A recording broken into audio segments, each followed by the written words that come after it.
ആബിദ് ചേച്ചി നല്ല രസമുണ്ടായിരുന്നു പാടിയത്. താങ്ക് യു ചേച്ചി. ആബിദ് ഈ പാട്ട് എത്ര തവണ കേട്ടിട്ടുണ്ട് പഠിക്കാൻ വേണ്ടി? ഒരുപാട് തവണ കേട്ടു. എല്ലാ സംഗതികളും പ്രോപ്പറായിട്ട് പഠിച്ചിരുന്നോ? എന്നുവെച്ചാൽ ഒന്ന് രണ്ട് സാധനങ്ങൾ അതിനകത്ത് കേട്ടിട്ടുള്ള സാധനങ്ങൾ ആബിദ് പാടിയില്ല. അത് എക്സ്പെക്ട് ചെയ്ത് എവിടെയെങ്കിലും ഒരു സ്ഥലത്ത് പാടുന്ന പ്രതീക്ഷിച്ചു, പക്ഷെ ഒരിടത്ത് വന്നില്ല. ഞാൻ പറഞ്ഞുതരാം എവിടെയാണെന്ന്. ആദ്യത്തെ അവിടെ ശ്രുതി, പിന്നെ ചുപ്കേസ താളം കേട്ടോ, ബദന് ചുരായെ അവിടെ എങ്ങനെയാ പാടണേ? ബദന് താളം താളം ബദന് ചുരായെ അവിടെ താളം വ്യത്യാസമുണ്ട്. ബദന് ചുരായെ ചുപ്പ് കേസേ ആയേ. അതൊക്കെ ഓടി ഓടിപ്പോയി.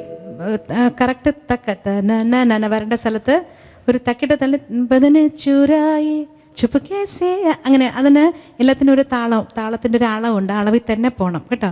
പിന്നെ ചരണത്തിൽ ഈ നസറിനായി അത് സെയിം സ്ഥലം തന്നെ ഞാൻ എഴുതി വെച്ചിരിക്കുന്നത്. മുജ്പർ എന്ന് പറഞ്ഞ ആ സ്ഥലത്തും ഇതുപോലെ ശ്രുതിയുടെ പ്രോബ്ലം ഉണ്ടായിരുന്നു. മിഡിൽ പല്ലവി കുറച്ചൊരു ബ്രെത്ത്ലെസ് ആയിട്ട് തോന്നി. പിന്നെ മിൽനഹി പാത്തെ സെക്കൻഡ് ചരണം അവിടെ ഫസ്റ്റ് ടൈം പാടുമ്പോൾ സ്ക്രാച്ച് വന്നു, പക്ഷേ സെക്കൻഡ് ടൈം അതില്ലാണ്ട് മാനേജ് ചെയ്തു കേട്ടോ. തേരെ അപ്നാ ഹേ മൻ അതെങ്ങനെ? തേരി അപ്നാ അവിടെ എന്തോ ഒരു സംഗതി പാടി അങ്ങനെ എന്തോ തോന്നുന്നു.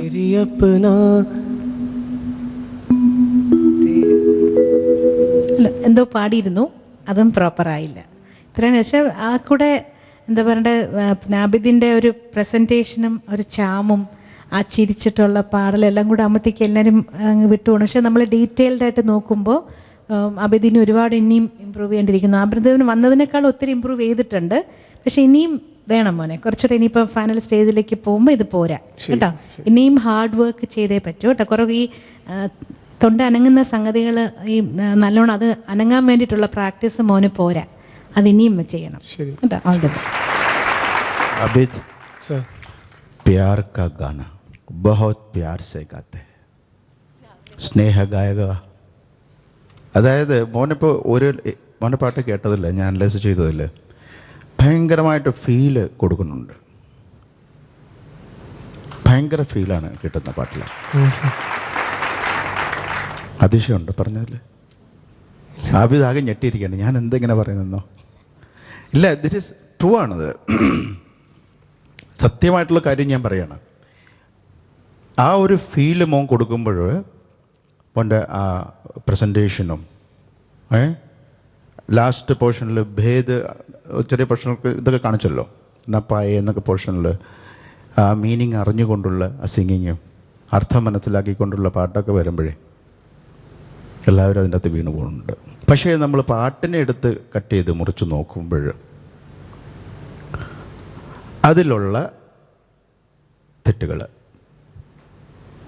ഇപ്പം ഹിന്ദി പാടുമ്പോഴും മുന്നിൽ വന്നിട്ടുള്ള തെറ്റുകൾ, ഖയാൽ ആദ്യം പറഞ്ഞ ഖയാൽ, ചുപ്പ് കേസേ ആയേ അത് ശ്രുതിയിലുള്ള ഔട്ട്, അതേപോലെ കഭി എന്ന് പറയുന്നുള്ള അക്ഷരത്തിൻ്റെ സ്ഫുടത, ബൈഠേ ബൈഠേ എന്ന് പറയുമ്പോൾ ബൈഠേ ബൈഠേ എന്ന് തന്നെ പറയണം, ബൈഠേ ബൈഠേ എന്നാണ് പാടിയത്.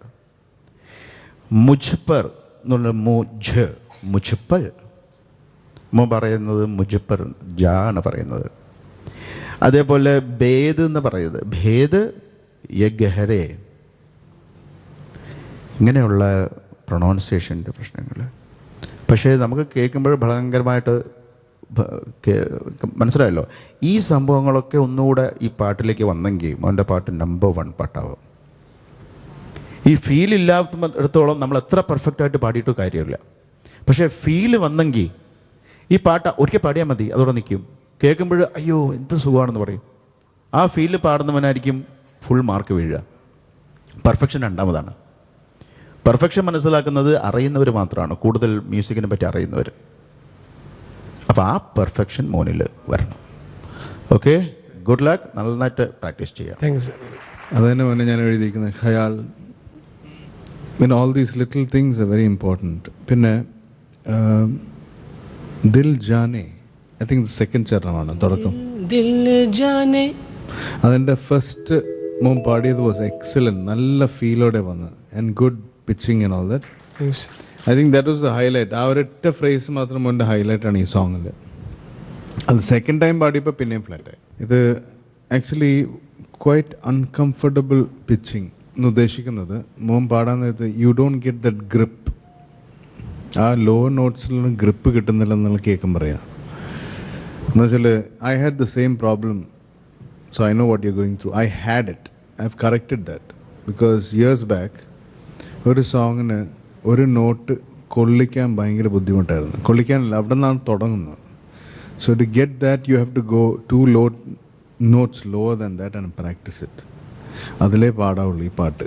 and then you come up. ഇതിനകത്ത് കുറച്ചധികം കോമൺ സെൻസ് ഉപയോഗിക്കണം. People might not be the എപ്പോഴും പറഞ്ഞു തരാൻ കാണില്ല. കോമൺ സെൻസ് എന്ന് ഉദ്ദേശിക്കുന്നത് what you feel, logic. It's called logic. Use your logic. So be careful about that and take care of that. Breath problems ഉണ്ടായിരുന്നു. You have not rested properly. Sir റെസ്റ്റിൻ്റെ sir ഭയങ്കരമായിട്ട് ഭയങ്കര കഫക്കെട്ടുണ്ടായിരുന്നു sir. അപ്പോൾ അതുകൊണ്ട് എന്തോ sir കഫക്കെട്ടുണ്ടായിരുന്നു ഒരുപാട് ഭയങ്കരമായിട്ട്. അപ്പോൾ അത് ആണല്ലേ, ചുമയും. Okay, maybe that then. ഒന്ന് നമ്മൾ അധികം റെസ്റ്റ് കൊടുത്തില്ലെങ്കിൽ ഈ പ്രശ്നം വരും. Anyway, I don't want to prolong this. You basically have to improve a lot. Good luck. Sir thank you. Abid, yes, നല്ല ഫീലായിരുന്നു കേട്ടോ അബിദ്. Thank you. ശരിക്കും യു ക്രിയേറ്റഡ് എൻ അറ്റ്മോസ്ഫിയർ. ഒരു പിന്നെ ഭയങ്കര അഭിനയിച്ചിട്ടൊക്കെയാണല്ലോ പാടിയത്. അതങ്ങനെ പാട്ടിലിങ്ങനെ വല്ലാണ്ട് മുഴുകിപ്പോയപ്പോൾ അറിയാണ്ട് വന്നതല്ലേ. ശരിക്കും you really went into the soul of the song. ഒരു ആർട്ടിസ്റ്റിന് ഏറ്റവും പ്രധാനപ്പെട്ട കാര്യം അതാണ്. You have to feel what you are seeing. Anyways, നമുക്ക് മാർക്സിലേക്ക് കിടക്കാം. ചേച്ചി, out of 30 24. 24. Ramesh sir? I'm giving it 25. 25. George ഏട്ടാ? 23. 23. Okay. And overall presentation out of 10? 6. 6 out of 10. So Abid in the Salil Chaudhary hits round, you've got 78 marks. Thank you. Hi views, ഞാനിപ്പോൾ സലിൽ ചൗധരി സാബ് റൗണ്ടാണ് ഇവിടെ കഴിഞ്ഞത്. എല്ലാവർക്കും എൻ്റെ പാട്ട് ഇഷ്ടപ്പെടണമെങ്കിൽ എനിക്കൂടി വോട്ട് ചെയ്യണം. Vote ചെയ്യേണ്ട format 2CR space Abid ABID.